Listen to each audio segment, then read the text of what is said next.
Welcome to my YouTube channel. कैसे हैं आप सब? आई होप आप लोग अच्छे होंगे, बेहतर होंगे और अपनी पढ़ाई ज़बरदस्त तरीके से कर रहे होंगे। तो आज का सेशन है यूपीएससी सिलेबस को हम पूरा इन डेप्थ। आज बहुत लंबी क्लास होगी क्योंकि बहुत लंबा सिलेबस है। देखिए, ये इतना मोटा। आज सिलेबस को पूरा in depth syllabus and PYQ ये बार-बार आपको देखना पड़ता है अगर आप यूपीएससी की तैयारी कर रहे हैं।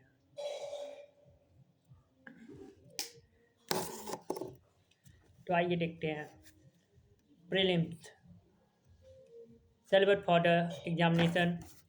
सबसे पहला जो एग्ज़ाम होता है प्रिलिमिनरी एग्जामिनेशन, उसका सिलेबस। तो दो पेपर होते हैं, मैंने पैटर्न आपको बता ही दिया है। दो पेपर होते हैं, पहला जीएस और दूसरा सीसैट। जीएस में चार सब्जेक्ट इंपॉर्टेंट होते हैं। चार नहीं, हिस्ट्री जोग्राफी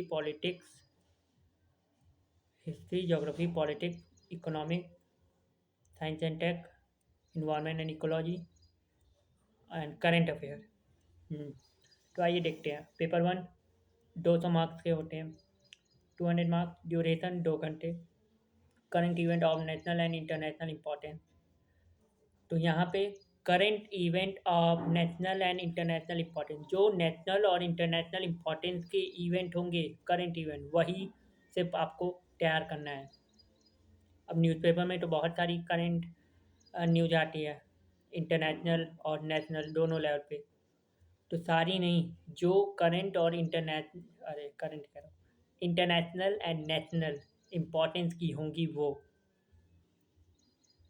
फिर history of India and Indian national movement. History of India तो इंडियन हिस्ट्री आ गया, और Indian national movement. Indian national movement तो इंडियन नेशनल मूवमेंट यानी कि मॉडर्न हिस्ट्री आ गया। इंडियन एंड वर्ल्ड ज्योग्राफी आ गया। इंडियन एंड वर्ल्ड दोनों, Indian geography and world geography दोनों। Physical, social, economic geography of India and world. तो इंडियन एंड वर्ल्ड ज्योग्राफी के साथ फिजिकल ज्योग्राफी तो रहेगी। Physical, social, economic geography of India and world. World geography अपना एक अलग उसका होता है। Indian polity and governance. Indian polity and governance, constitution, political system, Panchayati Raj, public policy, rights, issues etcetera. मतलब कॉन्स्टिट्यूशन मतलब संविधान पूरा, पॉलिटिकल सिस्टम मतलब हमारा राजनीतिक व्यवस्था, Panchayati Raj, public service, rights, issues etcetera. Economic and social development, sustainable development, poverty inclusion, demographic, social sector initiative etcetera.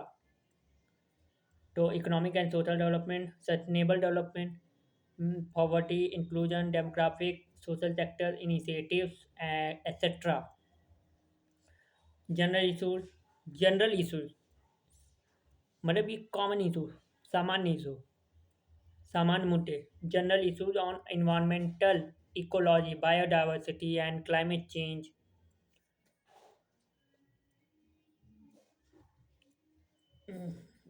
Environmental ecology, biodiversity and climate change that do not require subject specialization.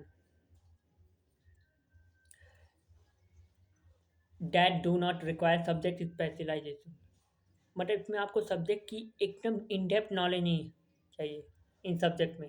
इस subject specialisation का मतलब यही है कि एकदम आपको subject की वो इन डेप्थ जानकारी नहीं होनी चाहिए। सब्जेक्ट स्पेशलाइजेशन ज़रूरी नहीं है। Do not require subject specialization यानी कि ऊपर-ऊपर से जनरल इश्यू लिखा है ना, मतलब ऊपर-ऊपर से। Do not require subject specialization साफ-साफ लिखा है। जनरल साइंस तो साइंस से टेक में जनरल साइंस, प्रीलिम्स में जनरल साइंस यानी कि जनरल साइंस। जनरल साइंस पता होना चाहिए, सामान्य विज्ञान। उसके बाद आते हैं पेपर टू, ये भी 200 मार्क्स का, ड्यूरेशन 2 घंटे। तो comprehension, inter interpersonal skill including communication skill, logical reasoning, and analytical ability, decision making and problem solving, general ability, mental ability, basic numeracy, numbers and their relation, orders of magnitude, etc. Class 10th level. भले ही ये 10th level लिखा है लेकिन question का level यानी कि question का level up हो गया है। Data interpretation, chart, graph, tables, data sufficiency etcetera class 10th level. English language comprehension skill class 10th level. यहाँ नोट, एक बात नोट करना है। Note one, question relating to English language comprehension skill of class 10th level, last item in the syllabus of paper second will be tested through passage from English language only without providing Hindi translation thereof in the question paper। मतलब यहाँ आपकी English language check होनी है तो यहाँ पे आपको passage में हिंदी ट्रांसलेशन नहीं दे देगा। यहाँ पे आपकी इंग्लिश लैंग्वेज चेक हो रही है तो उस पैसेज का हिंदी ट्रांसलेशन आपको नहीं मिलेगा। यहाँ साफ साफ लिखा है the question will be multiple choice objective. तो प्रीलिम्स का मल्टीपल चॉइस होता है, पता ही है।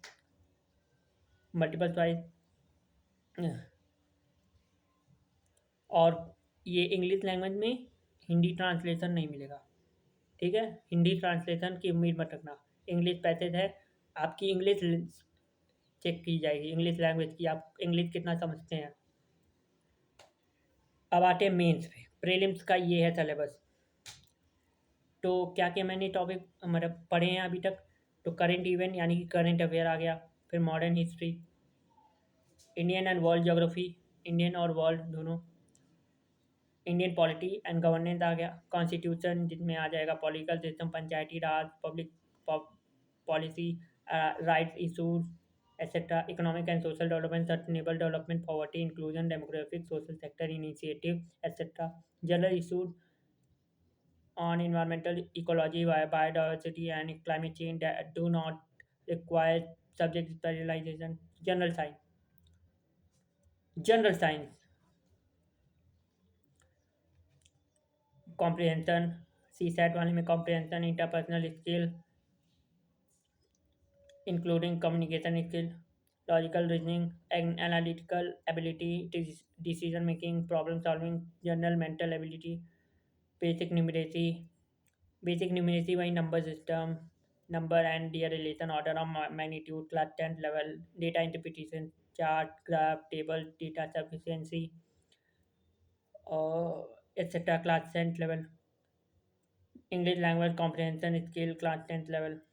तो ये है प्रीलिम्स के पर्सपेक्टिव का सिलेबस। प्रीलिम्स का, प्रीलिम्स में आपसे ये सब पूछे जाएंगे।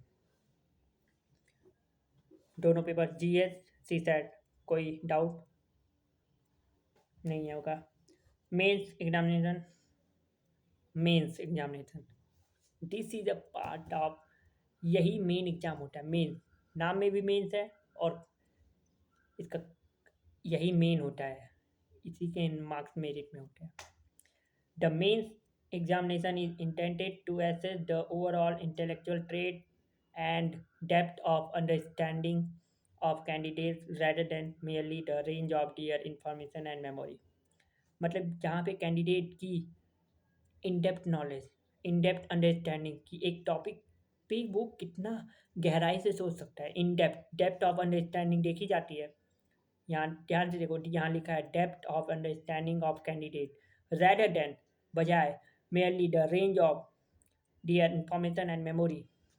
यानी कि जो ऊपर ऊपर की नॉलेज वो नहीं चाहिए, इन डेप्थ नॉलेज चाहिए, डेप्थ में, गहराई में एकदम। तो इस बात का ख्याल रखिए, ध्यान से पढ़िएगा इसको।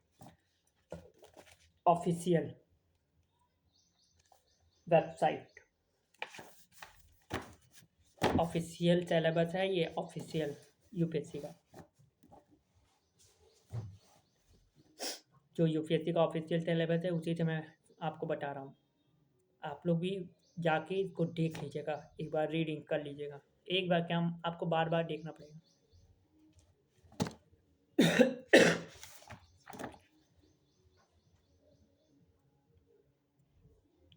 The nature and standard of question in the general studies paper, paper 2 and paper 5 paper two से लेके paper fifth will be such that a well-educated person will be able to answer them without any specialized study. The question will be such as to test a candidate's general awareness of a variety of subjects which will have relevance for a career in civil services. The questions are likely to test the candidate's basic understanding of all relevant issues and ability to analyze and take a view on conflicting socio-economic goals, objectives, and demand.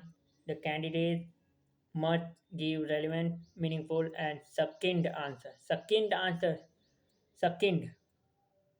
succinct answer का मतलब है संक्षिप्त में.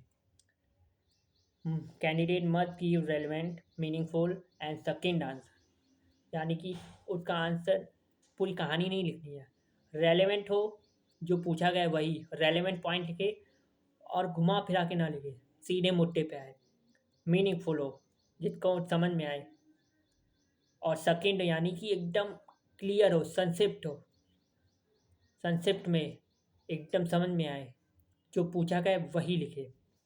Second का मतलब यही है. The scope of the syllabus for optional subject paper 6 to paper 7 for the examination is broadly of the honors degree level, that is a level higher than the bachelor degree and lower than the master degree. In case of engineering, medical science, law, level of correspondent to the bachelor degree, यानी कि जो level होगा वो master degree से कम होगा, lower than the master degree. Bachelor degree से higher होगा, यानी कि बैचलर और मास्टर डिग्री के बीच का लेवल होगा, ये समझिए, क्योंकि बैचलर से हायर, मास्टर से मास्टर डिग्री जो होती है पोस्ट ग्रेजुएशन उससे कम होगा, यही कह रहा है. यानी कि जो इंजीनियरिंग है कर रहा है, medical science, law, level of corresponding to the bachelor degree, जो इन सब इंजीनियरिंग, मेडिकल साइंस, लॉ, इन सब फील्ड से है, उनके लिए थोड़ा वो है.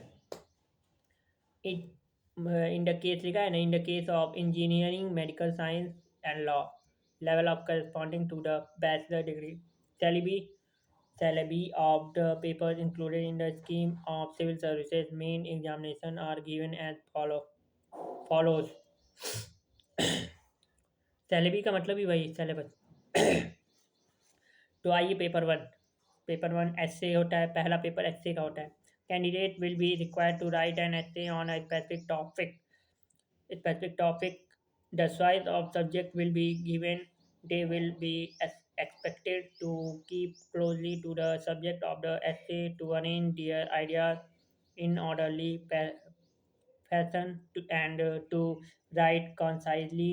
Credit will be given for effective and exact expression. English comprehension and English precise will be to test the English language comprehension and English precise writing skill. 10th standard level का. तो यहाँ पे कैंडिडेट को एक ऐसे लिखना होगा, एक स्पेसिफिक टॉपिक दिया जाएगा, उस पर आपको ऐसे लिखना है. Choice of subject will be given. आपको सब्जेक्ट की चॉइस गिवन मतलब दी जाएगी. They will be expected to keep closely to the subject of the essay. They will be expected to keep closely to the subject of the essay to arrange their ideas in orderly fashion and to write concisely. Credit will be given for effective and exact expression. English comprehension होगा. English comprehension. English precise will be to test the English language comprehension and English precise writing skill. 10th level का होगा English comprehension, जो आपको मिलेगा English language का, जो आपका paper होगा इंग्लिश लैंग्वेज का, वो एकदम 10th लेवल का होगा. Paper second GS paper one. तो जीएस पेपर वन में Indian heritage and culture. Indian heritage भारतीय विरासत एंड संस्कृति. हेरिटेज का मतलब विरासत, कल्चर यानी कि संस्कृति. यहाँ कोई लड़की का नाम नहीं है, समझ में आया? तो समझ गए। इंडियन हेरिटेज एंड कल्चर की बात हो रही है। कल्चर का मतलब संस्कृति। यहाँ कोई लड़की का नाम नहीं है कि हाँ उसके नाम ले रहे हो संस्कृति। ठीक है, तो समझो पहले सिलेबस क्या है। History and geography of the world and society. तो जीएस पेपर वन में ये आएगा, पूछा जाएगा मतलब। Indian culture will cover the salient aspect of art forms, literature, and architecture from ancient to modern time। तो जो इंडियन कल्चर है, हमारा भारतीय संस्कृति, वो पूरा कवर करता है। Will cover the salient aspect. बहुत सारे सैलियन एस्पेक्ट हैं हमारे जो कला, यानी आर्ट्स, जो आर्ट्स के अलग अलग जो फॉर्म है, कला के जो अलग अलग स्वरूप हैं, आर्ट फॉर्म के सैलियन फीचर को कवर करता है। तो उनको पढ़ना है। बहुत सारे हमारे देश में बहुत आर्ट फॉर्म है। हमारा देश आर्ट एंड कल्चर में बहुत विकसित है, पुराने एंशियंट टाइम से। तो उसको हमें पढ़ना है, आर्ट एंड कल्चर, यानी कि यहाँ पे सीध साफ साफ आर्ट एंड कल्चर का बात है। Literature, literature architecture from ancient to modern time. Ancient से यानी कि प्राचीन से लेके आधुनिक समय। एंशियंट टू मॉडर्न, प्राचीन से लेके मॉडर्न आधुनिक, यानी कि जब जब से हमारा कॉन्स्टिट्यूशन बना है, फ्रेमिंग द कॉन्स्टिट्यूशन, यानी कि 1950 तक का आर्ट एंड कल्चर। और फिर उसके बाद तो करंट अफेयर में वो बाकी की चीज़ें आ जाएंगी। करंट अफेयर में करंट से लिंक करके क्वेश्चन बन जाएंगे। करंट एंड स्टैटिक कि रिसेंटली न्यूज़पेपर में एक साइट है का नाम आया था, तो वो आपको बताना है कौन सी साइट थी जितने यूनेस्को वर्ल्ड हेरिटेज साइट। तो आपको बताना होगा। ऐसे मतलब पूछ सकता है, पूछता ही है, पूछ सकता है नहीं, पूछता ही है हर साल।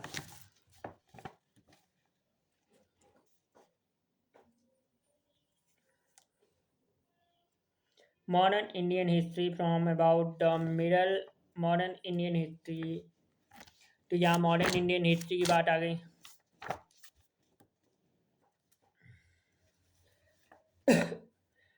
Modern history from about the middle of the 18th century until the present significant event personalities issued the freedom struggle, its various stages, and its important contribution from different parts of the country, post independent consolidation and reorganization within the country।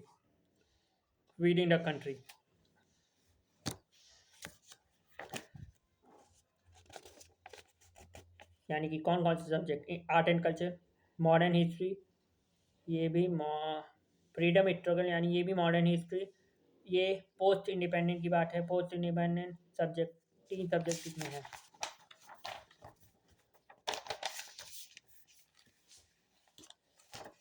History of the world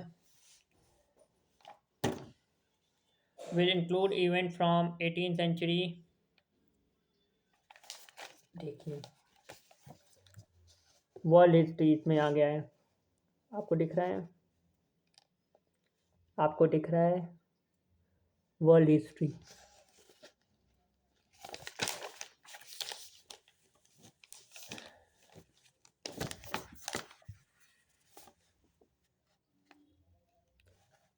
History of the world will include events from 18th century such as Industrial Revolution, World Wars, redrawal of national boundaries, colonization, decolonization, political philosophies like communism, capitalism, socialism, etc., their forms and effect on the society। तो इसमें साथ साथ world history की बात, world history आपको पढ़ना होगा। Salient features of Indian society, diversity of India, India की डाइवर्सिटी, इंडियन सोसाइटी, यानी कि इंडियन सोसाइटी सब्जेक्ट आपको पढ़ना होगा। सोशियोलॉजी, सोशियोलॉजी तो आपको बहुत, कुल मिला के इसमें आपको सब कुछ पढ़ना है, कुछ नहीं छोड़ना है। नहीं नहीं नहीं, सब कुछ पढ़ना है नहीं।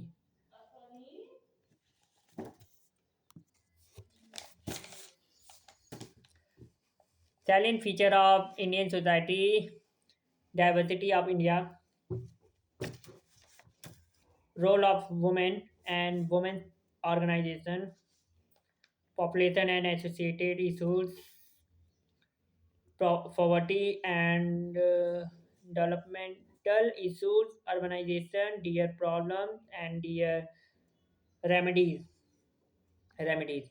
Effect of globalization on Indian society, social empowerment, communalism, regionalism, secularism, salient feature of world physical geography, distribution of key natural resources across the world, including South Asia and the Indian subcontinent, factors responsible for the location of primary, secondary, and tertiary sectors industries in various parts of the world, including India.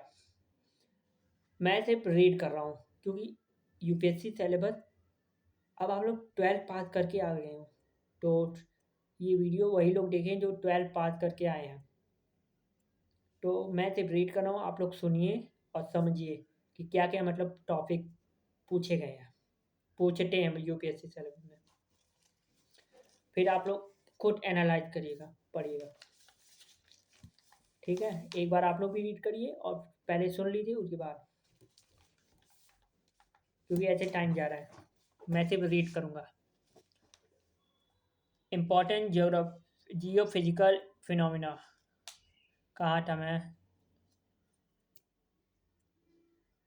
हाँ, ये हो गया था primary secondary third in the sector tertiary sector industry in various parts of the world including India. ये हो गया था ये point. Important geophysical phenomena such as earthquake, tsunami, volcanic activity, cyclone, etc., geographical features and their location, changes in critical geographical features including water bodies and ice capes, and in flora and fauna, and the effect of such changes. Paper 3 general study 2 GH paper 2 में governance, constitution, polity, social justice, international और international relation, IR short में बोला जाता है। International relation को IR बोला जाता है। Indian constitution, historical underpinning underpinning evolution, features, amendment, significant provision and basic structure.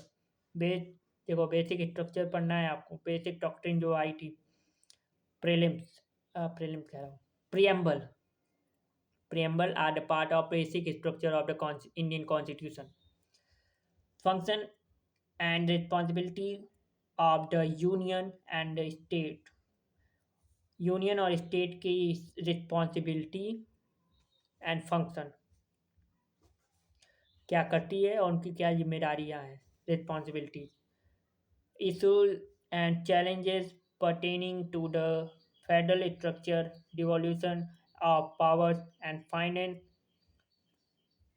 up to local level, and challenges therein, separation of powers between various organs, dispute redressal mechanism and institution, comparison of the Indian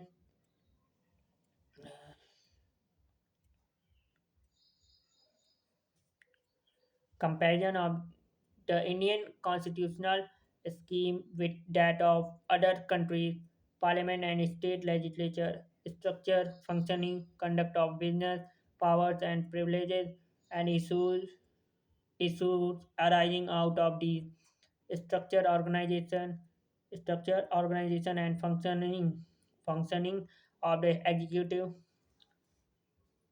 functioning of the executive and the judiciary ministries and department of the government, pressure groups, and formal, informal association and their role in the polity। ये मतलब executive, judiciary ministry, department of government के अलग अलग department, pressure groups यानी कि opposition party, pressure groups यानी कि जो अपोजिशन पार्टी प्रेशर देती हैं पार्लियामेंट में, अलग अलग जो मुद्दे उठाती हैं कि आप ये कैसे कर सकते हैं, आप तो संविधान की बेसिक स्ट्रक्चर को ख़त्म कर रहे हैं, संविधान को ही ख़त्म कर रहे हैं। तो ये सारे मुद्दे जो पार्लियामेंट में होते हैं, अपोजिशन पार्टी का मतलब यहाँ प्रेशर ग्रुप से मतलब यही है, प्रेशर ग्रुप, अपोजिशन पार्टी, उनका भी बहुत रोल होता है पॉलिटी में। Salient feature of the Representation of People's Act appointment to various constitutional posts, power, function and responsibilities of various constitutional bodies. Consti- एक होता है कॉन्स्टिट्यूशनल बॉडीज और एक नॉन कॉन्स्टिट्यूशनल बॉडीज। जो संविधान में मेंशन है जो बॉडीज, उनको कॉन्स्टिट्यूशनल बॉडीज, और जो नहीं मेंशन है वो नॉन कॉन्स्टिट्यूशनल बॉडीज। जैसे यूपीएससी मेंशन है तो यूपीएससी कॉन्स्टिट्यूशनल बॉडी है, यानी कि जो हम तैयारी कर रहे हैं सिविल सर्विसेज, ये कॉन्स्टिट्यूशनल बॉडी है, यानी कि ये जो ब्यूरोक्रेट्स है, पूरा सिस्टम ब्यूरोक्रेसी का, सिविल सर्विसेज का, ये कॉन्स्टिट्यूशनल पूरा बॉडी है, संवैधानिक, मतलब संविधान में मेंशन है ये चीज़, ये कहना चाह रहा हूँ। कॉन्स्टिट्यूशनल बॉडी का मतलब कॉन्स्टिट्यूशन का पार्ट है यूपीएससी, उसमें मेंशन है, उसमें हैंड रिटेन है, लिखा है।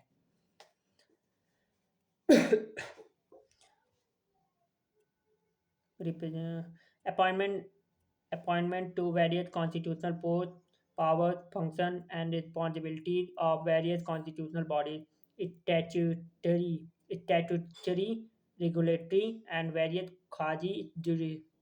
quasi-judicial bodies, government policies and intervention, government policies and intervention for development in various sectors and issues arising out of their design and implementation, development process and development industries, the role of NGOs, SHG यानी self help group, और NGO यानी non governmental organization होते हैं, non governmental organization, self help group, various group and association, donor, charities, institutional and other stakeholders, welfare schemes for vulnerable section of the population by the center and state, and performance of these schemes mechanism, laws, institutions and bodies constituted for the protection and betterment of these vulnerable sections, issues relating issues relating to development and management of social sector services relating to health, education, human resources, issues relating to poverty and hunger, important aspect of governance, transparency and accountability, e-governance application, model, successes, limitation and potential, citizen charter, transparency and accountability, and institutional and other measures. Role of civil services in a democracy. आ गया देखो, ये रहा role of civil services in a democracy. Democracy लोकतंत्र में civil services का भूमिका, role, तो बहुत इम्पोर्टेंट रोल है सिविल सर्विसेज का डेमोक्रेसी में। तो जिसकी तैयारी कर रहे हैं उसी का हमें रोल पता करना है डेमोक्रेसी में, मतलब पढ़ना है। सिलेबस देख लो, ये भी पूछता है मेंस, और ये मेंस का पढ़ रहा हूँ, वो भी जीएस पेपर 2, जीएस 2 में, जीएस 2 में आपका है ये role of civil services in democracy. India and its neighbourhood relation, India और उसके पड़ोसी संबंध, पड़ोसी राज्य के पड़ोसी देशों के साथ क्या संबंध है। Bilateral, regional, global grouping and agreement.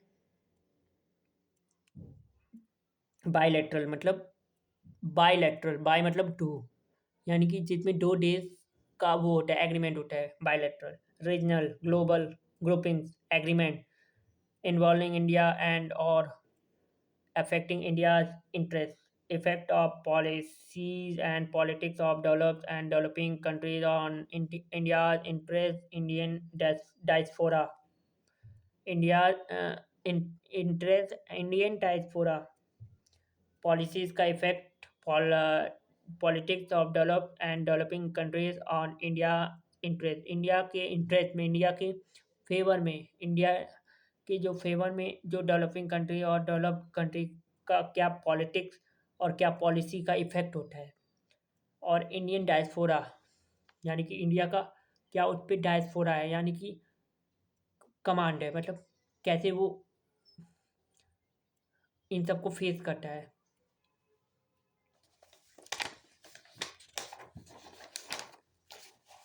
Syllabus बहुत पढ़ा है, ये वीडियो बहुत लंबी होगी। अभी तो GS paper 3, GS paper 2।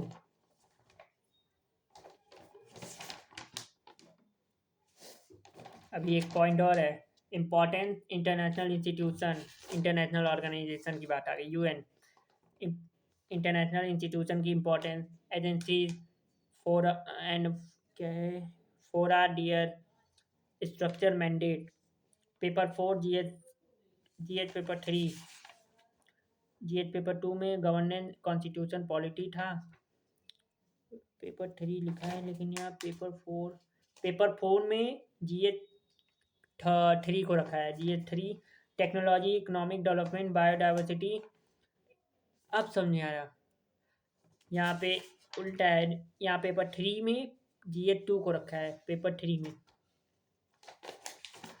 Paper 4 में जीएस 3 को रखा है और पेपर 3 में जीएस 2 को रखा है, पेपर 3 में जीएस 2 को रखा है, पेपर 4 में जीएस 3 को रखा है,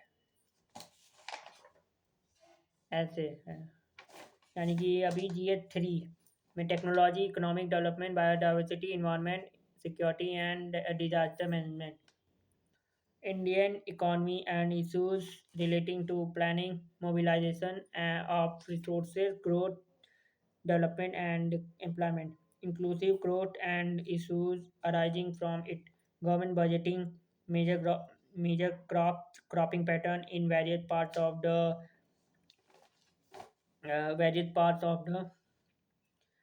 country। तो क्रॉपिंग पैटर्न कैसा है, फसलों का एक पैटर्न होता है, एक पैटर्न, जैसे आप फोन में पैटर्न नहीं बनाते, ड्रॉ करते हो, जेड, कभी ए, कभी एफ, एल, ऐसे पैटर्न लॉक नहीं करते, पैटर्न लॉक। तो एक तो चलिए आगे।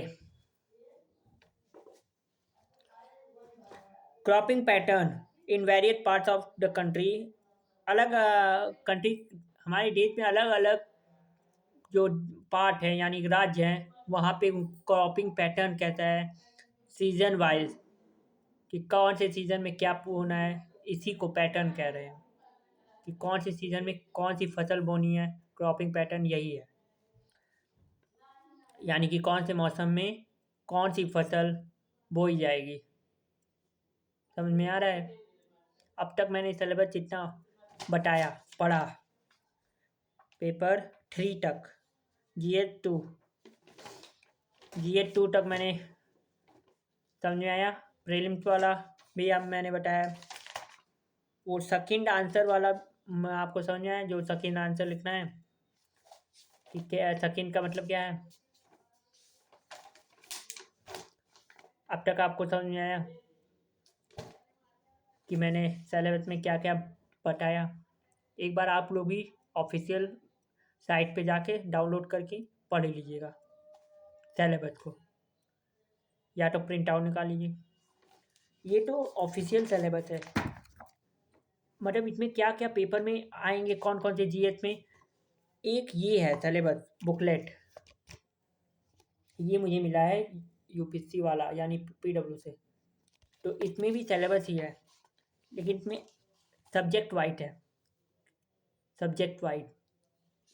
इसमें तो पेपर वाइज है कि हाँ जीएस पेपर में ये आएगा, जीएस 2 में ये आएगा, जीएस 3 में इतना। यहाँ एक सबसे पहले history and art and culture, history and art and culture. Art and culture में evolution of culture in India, stone age में palaeolithic art, mesolithic art, neolithic art, Indus valley. आपको पूरा दिख रहा है कैमरे में।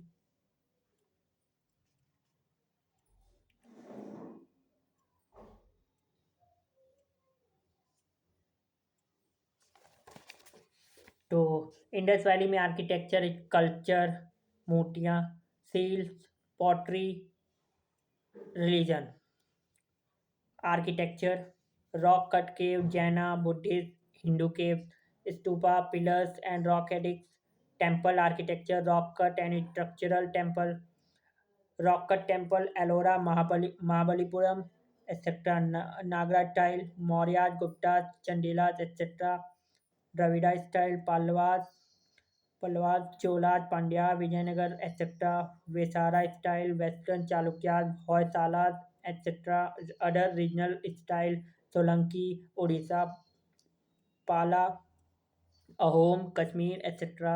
इंडो इस्लामिक आर्किटेक्चर, दिल्ली सल्तनत, Deccan style, regional style, Malwa, Mandu, Jaunpur, Ahmedabad, etcetera. Mughal style, fort, tomb, minar, mosque, etcetera.